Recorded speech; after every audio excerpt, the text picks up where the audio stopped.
Mediterranean diet includes fresh vegetables, whole grains, olive oil, fish, legumes, and eggs. A chicken wrap with apples and also nut is a filling Mediterranean-inspired meal. Dates with almonds inside are a tasty and crunchy way to get protein and fiber.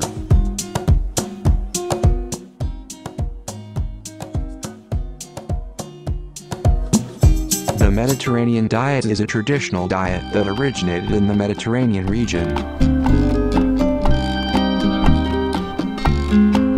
Includes foods such as pasta, pizza, sausage, gyros, kebab.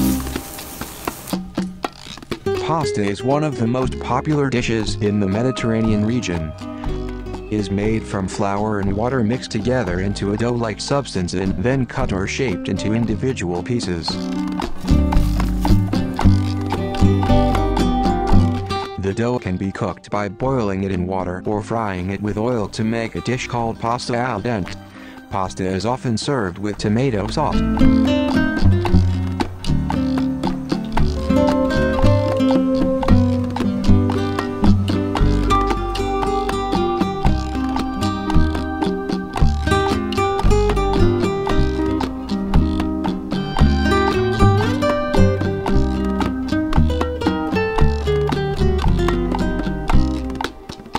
Thank you for supporting us by subscribing to our channel and leaving comments.